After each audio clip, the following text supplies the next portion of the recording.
मधुबन के बाबा, मधुबन के बाबा मुरली वाले, आपका क्या कहना, आपका क्या कहना। ओम शांति। आज 3 मई 2024 के साकार मधुर महावाक्य हैं। आज मीठे मीठे बाप दादा बोले, मीठे बच्चे, इस दुख धाम को जीते जी तलाक दो, क्योंकि तुम्हें सुख धाम जाना है। बाबा कहते, मीठे बच्चे, इस दुख धाम को जीते जी तलाक दो, क्योंकि तुम्हें सुख धाम जाना है। बाप बच्चों को कौन सी एक छोटी सी मेहनत देते हैं? उत्तर में बाबा कहते, बच्चे, काम महाशत्रु है, इस पर विजय प्राप्त करो।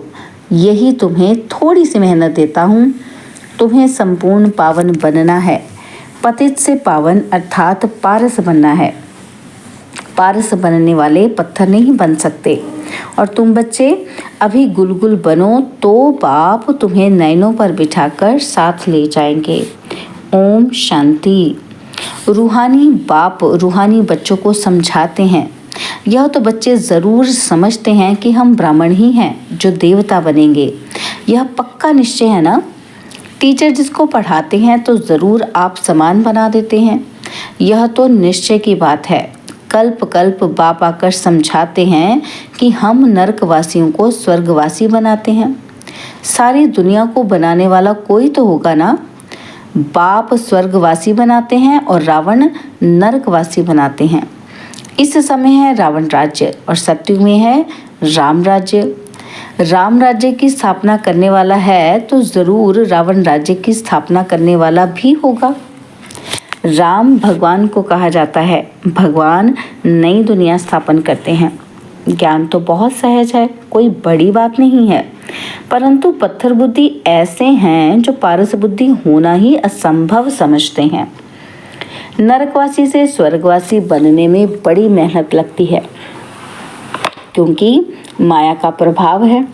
कितने बड़े बड़े मकान 50 मंजिल 100 मंजिल के बनाते हैं। स्वर्ग में कोई इतनी मंजिल नहीं होती। आजकल यहाँ ही बनाते रहते हैं। तुम समझते हो कि सत्युग में ऐसे मकान नहीं होते जैसे यहाँ बनाते हैं। बाप खुद समझाते हैं कि इतना छोटा झाड़ सारे विश्व पर होता है तो वहाँ मंजिलें आदि बनाने की दरकार ही नहीं। ढेर की ढेर जमीन पड़ी रहती है। यहाँ तो जमीन है ही नहीं, इसलिए जमीन का दाम कितना बढ़ गया है। और वहाँ तो जमीन का भाव लगता ही नहीं, ना म्यूनिसिपल टैक्स आदि लगता है। जिसको जितनी जमीन चाहिए ले सकता है।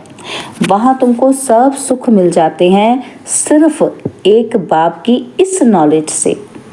मनुष्य 100 मंजिल आदि जो बनाते हैं उसमें भी पैसे आदि तो लगते हैं ना, और वहाँ पैसे आदि लगते ही नहीं। अथाह धन रहता है, पैसे का कदर नहीं। पैसे ढेर पैसे होंगे तो क्या करेंगे? सोने हीरे मोतियों के महल आदि बना देते हैं। अभी तुम बच्चों को कितनी समझ मिली है। समझ और बेसमझ की ही बात है। सतो बुद्धि और तमो बुद्धि। सतो प्रधान स्वर्ग के मालिक और तमो प्रधान बुद्धि नरक के मालिक। यह तो स्वर्ग नहीं है, यह है रौरव नरक। बहुत दुखी हैं इसलिए पुकारते हैं भगवान को और फिर भूल जाते हैं। कितना माथा मारते कॉन्फ्रेंस आदि करते रहते हैं कि एकता हो जाए, परंतु तुम बच्चे समझते हो कि ये आपस में मिल नहीं सकते। यह सारा झाड़ जड़ जड़ी भूत है और फिर नया बनता है। तुम जानते हो कलयुग से सतयुग कैसे बनता है? यह नॉलेज तुमको बाप अभी ही समझाते हैं। सतयुगवासी सो फिर कलयुगवासी बनते हो, फिर तुम संगमवासी बन सतयुगवासी बनते हो। कहेंगे इतने सब सतयुग में जाएंगे? नहीं, जो सच्ची सत्यनारायण की कथा सुनेंगे वही स्वर्ग में जाएंगे, बाकी सब शांति धाम में चले जाएंगे। दुख धाम तो होगा ही नहीं, तो इस दुख धाम को जीते जी तलाक दे देना चाहिए। बाप युक्ति तो बताते हैं कि कैसे तुम तलाक दे सकते हो। इस सारी सृष्टि पर देवी देवताओं का राज्य था, अभी फिर बाप आते हैं स्थापना करने। हम उस बाप से विश्व का राज्य ले रहे हैं। ड्रामा प्लान अनुसार चेंज ज़रूर होनी है। यह है पुरानी दुनिया, इसको सत्युग कैसे कहेंगे? परंतु मनुष्य बिल्कुल समझते ही नहीं है कि सत्युग क्या होता है। बाबा ने समझाया है कि इस नॉलेज के लिए लायक वह है जिन्होंने बहुत भक्ति की है, उन्हें ही समझाना चाहिए। बाकी जो स्कूल के होंगे ही नहीं वह समझेंगे ही नहीं, तो फिर ऐसे ही टाइम वेस्ट क्यों करना चाहिए? हमारे घराने के ही नहीं है तो कुछ भी मानेंगे नहीं। कह देते हैं आत्मा क्या परमात्मा क्या, यह मैं समझना ही नहीं चाहता हूँ। तो ऐसे के साथ मेहनत क्यों करनी चाहिए? बाबा ने समझाया है कि ऊपर में लिखा हुआ है भगवानुवाच, मैं आता ही हूँ कल्प कल्प पुरुषोत्तम संगम युग पर और साधारण मनुष्य तन में। जो अपने जन्मों को नहीं जानता है मैं बतलाता हूँ। पूरे 5000 वर्ष का पाठ किसका होता है हम बता देते हैं। जो पहले नंबर में आया है उनका ही पाठ होगा ना। तो श्री कृष्ण की महिमा भी गाते हैं। क्या महिमा गाते हैं? First prince of Satyug. वही फिर 84 जन्मों के बाद क्या होगा? First beggar, beggar to prince और फिर प्रिंस टू बैगर। तुम समझते हो कि प्रिंस टू बैगर कैसे बनते हैं, और फिर बाप आकर कौड़ी से हीरे जैसा बनाते हैं। जो हीरे जैसा है वही फिर कौड़ी जैसा बनते हैं। पुनर्जन्म तो लेते हैं ना, तो सबसे ज़्यादा जन्म कौन लेते हैं यह तुम समझते हो। पहले पहले तो श्री कृष्ण को ही मानेंगे, उनकी राजधानी है, बहुत जन्म भी उनके होंगे, यह तो बहुत सहज बात है। परंतु मनुष्य इन बातों पर ध्यान नहीं देते हैं। बाप समझाते हैं तो वंडर खाते हैं।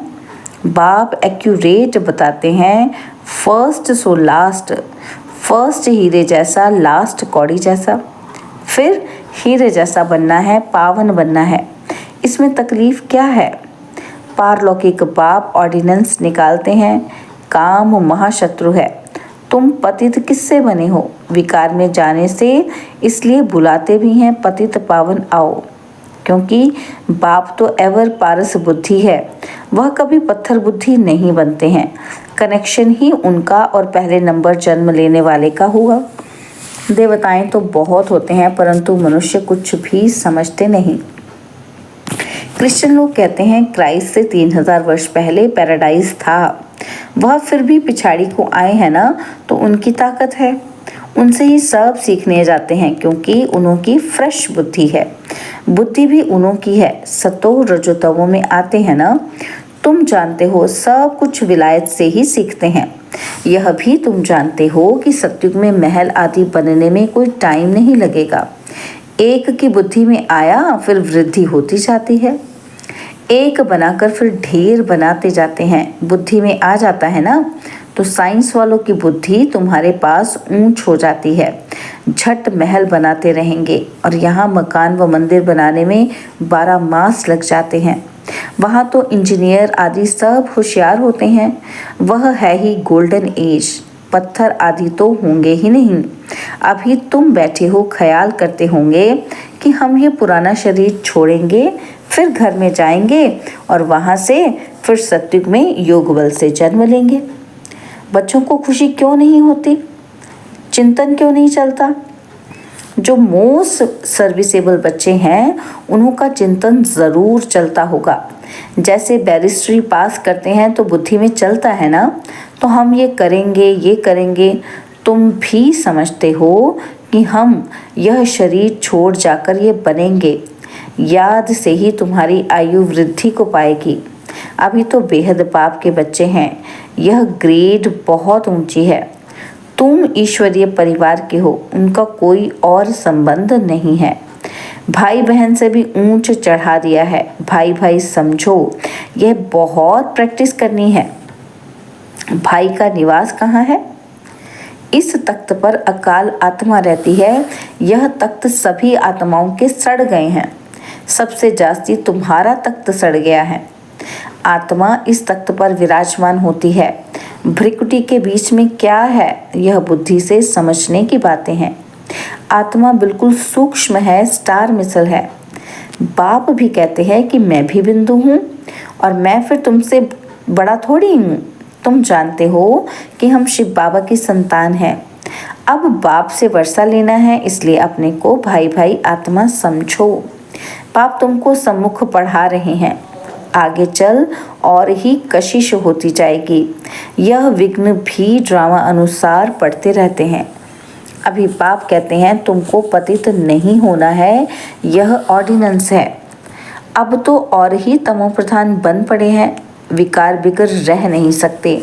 जैसे गवर्नमेंट कहती है शराब नहीं पियो, तो शराब बिगर रह नहीं सकते। फिर उनको ही शराब पिलाए डायरेक्शन देते हैं कि फलानी जगह बॉम्ब्स सहित गिर जाओ, कितना नुकसान होता है। तुम यहाँ बैठे बैठे विश्व का मालिक बनते हो, वह फिर वहाँ बैठे बैठे बॉम्ब्स छोड़ते हैं सारे विश्व के विनाश के लिए। कैसे चटा भेटी है। तुम यहाँ बैठे बैठे बाप को याद करते हो और विश्व के मालिक बन जाते हो। कैसे भी करके बाप को याद ज़रूर करना है। इसमें हठ योग करने व आसन आदि लगाने की भी बात नहीं है। बाबा कोई भी तकलीफ नहीं देते हैं। कैसे भी बैठो, सिर्फ तुम याद करो कि हम मोस्ट बिलवड बच्चे हैं। तुमको बादशाही ऐसे मिलती है जैसे माखन से बाल। गाते भी हैं कि सेकंड में जीवन मुक्ति। कहीं भी बैठो, घूमो फिरो, बाप को याद करो। पवित्र होने बिगड़ जाएंगे कैसे, नहीं तो सजाएं खानी पड़ेंगी। जब धर्मराज के पास जाएंगे तब सबका हिसाब किताब चुकता होगा। जितना पवित्र बनेंगे उतना ऊंच पद पाएंगे। इम्प्योर रहेंगे तो सूखा रोटला खाएंगे। जितना बाप को याद करेंगे पाप कटेंगे। इसमें खर्चे आदि की कोई बात नहीं। भल घर में बैठे रहो, बाप से भी मंत्र ले लो। यह है माया को वश करने का मंत्र। कौन सा? मन मना भव। यह मंत्र मिला, फिर घर बैठ जाओ। घर जाओ, मुख से कुछ बोलो नहीं। अल्फ और बे बादशाही को याद करो। तुम समझते हो बाप को याद करने से हम सतो प्रधान बन जाएंगे, पाप कट जाएंगे। बाबा अपना अनुभव भी सुनाते हैं कि भोजन पर बैठता हूँ, अच्छा हम बाबा को याद कर खाते हैं और फिर झट भूल जाता हूँ, क्योंकि गाया जाता है जिनके मत्थे मामला। तो कितना ख्याल करना पड़ता है। फलाने की आत्मा बहुत सर्विस करती है, उनको याद करना है। सर्विसेबल बच्चों को बहुत प्यार करते हैं। तुमको भी कहते हैं कि इस शरीर में जो आत्मा विराजमान है उनको याद करो। और यहाँ तुम आते ही हो शिव बाबा के पास। बाप वहाँ से नीचे आए हैं। तुम सबको कहते भी हो कि भगवान आया है, परंतु समझते नहीं। युक्ति से बताना पड़े। हद और बेहद के दो बाप हैं। अब बेहद का बाप राजाई दे रहे हैं। पुरानी दुनिया का विनाश भी सामने खड़ा है। एक धर्म की स्थापना और अनेक धर्मों का विनाश होता है। बाप कहते हैं मामेकम याद करो तो तुम्हारे पाप भस्म हो जाएंगे। यह योग अग्नि है जिससे तुम तमो प्रधान से सतो प्रधान बन जाएंगे। यह तरीका बाप ने ही बताया है। तुम बच्चे जानते हो बाप सबको गुलगुल बनाकर नयनों पर बिठाए ले जाते हैं। कौन से नयन? ज्ञान के। आत्माओं को ले जाते हैं तो समझते हो जाना तो ज़रूर है। उनसे पहले क्यों ना बाप से वर्षा तो ले लें। कमाई भी बहुत भारी है, बाप को भूलने से फिर घाटा भी बहुत है। पक्के व्यापारी बनो। बाप को याद करने से ही आत्मा पवित्र बनेगी और फिर एक शरीर छोड़ दूसरा जाकर लेंगे। तो बाप कहते हैं मीठे मीठे बच्चों देही अभिमानी बनो। यह आदत पक्की डालनी पड़े। अपने को आत्मा समझ बाप से पढ़ते रहो तो बेड़ा पार हो जाएगा। शिवालय में चले जाएंगे। चंद्रकांत वेदांत में भी यह कथा है कि नाव कैसे चलती है। बीच में उतरते हैं, कोई चीज़ में दिल लग जाती है, स्टीमर चला जाता है। तो यह भक्ति मार्ग के शास्त्र फिर भी बनेंगे और तुम पढ़ेंगे। और फिर जब बाबा आएंगे तो ये सब छोड़ देंगे। बाप आते हैं सबको ले जाने। भारत का उत्थान और पतन कैसे होता है ये क्लियर है। यह सांवरा और गोरा बनता है। ब्रह्मा सो विष्णु, विष्णु सो ब्रह्मा। एक तो सिर्फ नहीं बनता है ना, तो ये सारी समझानी है। श्री कृष्ण की भी समझानी है गोरा और सांवरा। स्वर्ग में जाते हैं तो नरक को लात मारते हैं। यह चित्र में क्लियर है ना? तो राजाई के चित्र भी तुम्हारे बनाए थे। अच्छा, मीठे मीठे सिकिलते बच्चों प्रति माता पिता, बाप दादा का याद प्यार और गुड मॉर्निंग। रूहानी बाप की रूहानी बच्चों को नमस्ते। हम रूहानी बच्चों की रूहानी बाप दादाजी को दिलवा जान सिकवा प्रेम से नमस्ते। ओम शांति। प्यारे बाबा, मीठे बाबा, मेरे बाबा, शुक्रिया बाबा, शुक्रिया बाबा, शुक्रिया। धारणा के लिए मुख्य सार है। पहला पॉइंट है, बाप के ऑर्डिनेंस को पालन करने के लिए हम आत्मा भाई भाई हैं। भ्रिकुटी के बीच में हमारा निवास है। हम बेहद बाप के बच्चे हैं। हमारा यह ईश्वरीय परिवार है। इस स्मृति में रहना है। देही अभिमानी बनने की आदत डालनी है। और सेकंड पॉइंट है, धर्मराज की सजाओं से छूटने के लिए अपने सब हिसाब किताब चुकतू करने हैं। माया को वश करने का जो मंत्र मिला है उसको याद रखते सतो प्रधान बनना है। बाबा ने आज वरदान दिया, बिंदी रूप में स्थित रह औरों को भी ड्रामा के बिंदी की स्मृति दिलाने वाले विघ्न विनाशक भव। बिंदी रूप में स्थित रह औरों को भी ड्रामा के बिंदी की स्मृति दिलाने वाले विघ्न विनाशक भव। जो बच्चे किसी भी बात में क्वेश्चन मार्क नहीं करते, सदा बिंदी रूप में स्थित रहे, हर कार्य में औरों को भी ड्रामा की बिंदी स्मृति में दिलाते हैं, उन्हें ही विघ्न विनाशक कहा जाता है। वह औरों को भी समर्थ बनाकर सफलता की मंजिल के समीप ले आते हैं।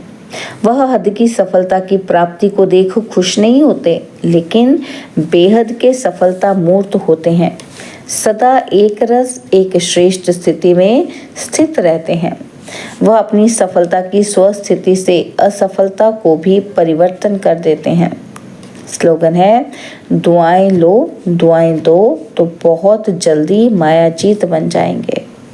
दुआएं लो दुआएं दो तो बहुत जल्दी मायाजीत बन जाएंगे। ओम शांति।